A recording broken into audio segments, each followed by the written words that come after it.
संभल के विषय में ही चर्चा नहीं है, में हम अपना चर्चा नहीं है।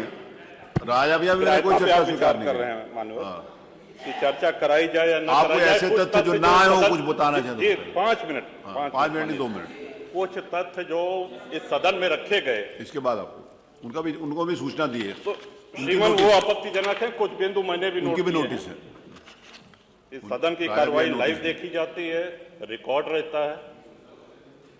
माननीय नवाब साहब हमारे बहुत अच्छे मित्र हैं, साथ में मंत्रिमंडल में भी रहे। पहली बात तो यह स्पष्ट हो जानी चाहिए कि जो सर्वे हो रहा है वो न्यायालय के आदेश पे हुआ है, और जितने लोग बोले हैं इन्होंने पत्थरबाजी का कोई जिक्र, कोई चर्चा नहीं की। अब हम एक चीज तो ये भी जानना चाहेंगे कि क्या पत्थरबाजी करने से न्यायालय का आदेश बदल जाता है?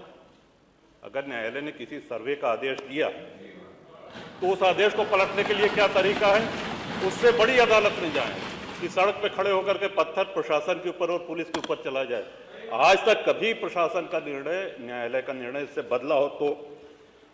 दूसरा श्रीमान, पुलिस और प्रशासन के लोग जो घायल हुए हैं उनके प्रति किसी ने कोई पीड़ा, कोई चिंता व्यक्त नहीं करी। बहुत गंभीर मामला है ये। ठीक उसी तरह है जैसे बहराइच में 22 साल का एक नौजवान राम गोपाल मिश्र, 4 महीने पहले शादी हुई थी, उसकी हत्या कर दी गई। इतनी निर्मम हत्या करी गई, इतनी गोलियां शरीर में मारी गई, हाथ के नाखून भी निकाल लिए गए। अपराध क्या था कि उसने अपने धर्म का एक झंडा लगा दिया। श्रीमान, इसी चर्चा में एक बड़ा रोचक तथ्य सामने आया। माननीय नवाब साहब ने कहा कि कुंदरकी में लूट हुई है, लूट करके, वोट लूट करके ये विधायक बन गए हैं। वरना कुंदरकी में 65% मुसलमान हैं, 35% हिंदू हैं, तो रामवीर सिंह कैसे जीत जाता? ये कार्रवाई में है हमारा। तो मनोहर, एक सवाल हम ये भी करना चाहते हैं कि जिन विधानसभाओं में मुस्लिम मतदाता की संख्या हिंदू से कम है, क्या वो लूट करके विधायक बन के आते हैं? या क्या हिंदू बाहुल्य जो विधानसभाएं हैं वो मुसलमान को वोट नहीं देती? इस हिसाब से तो यही लगता है कि सबसे बड़ा आश्चर्य धरती का यही हो गया कि जब 65% मुस्लिम है तो हिंदू कैसे जीत गया? आज पहला दिन है इन लोगों का सदन में। हमने अनुरोध किया था जो नए सदस्य जीत के आए हैं कम से कम परिचय करा दें, हम लोग भी पहचान लें। हमारा कोई परिचय नहीं है रामवीर जी से, लेकिन वो निर्वाचित सदस्य हो चुके हैं, इस सदन के सम्मानित सदस्य हैं। उनका इस तरह से अपमान करना, उनको लुटेरा कहना, ये तो आपत्तिजनक है। और सर्वे हम बोल रहे तो आप बोल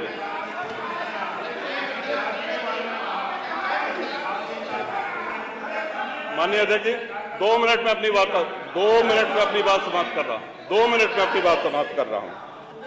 हम लोगों ने भी बड़े धैर्य से सुना।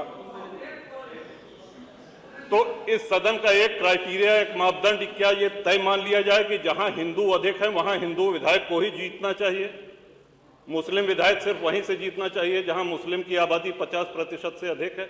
अगर ऐसा नहीं हुआ तो ये मान लिया जाए कि वोटों की लूट हो रही है, या विधायक लुटेरा बन के वोट को लूट करके जीत करके आया है, बेईमानी से आया है।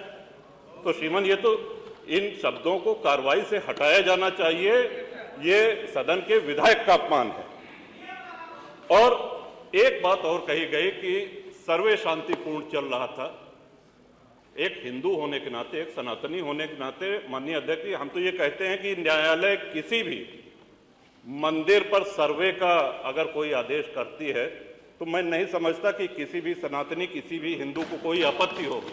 हमने किसी के धर्मस्थल तोड़ के अपने धर्मस्थल नहीं बनाए हैं। करें जहां करना हो सर्वे करें, हम कभी गुम्मा अद्धा नहीं चलाएंगे, हम पत्थरबाजी, हम न्यायालय के निर्णय का सम्मान करेंगे। तो शासन का काम, प्रशासन का काम तो न्यायालय के निर्णय को लागू कराना होता है। तो इसलिए माननीय अध्यक्ष जी, इस पे चर्चा कराई जाए। चर्चा में भाग लेने की इच्छा इधर भी है, बहुत से लोगों की है, और चर्चा कराई जाएगी तो बहुत सी सच्चाइयां सामने आएंगी। बहुत बहुत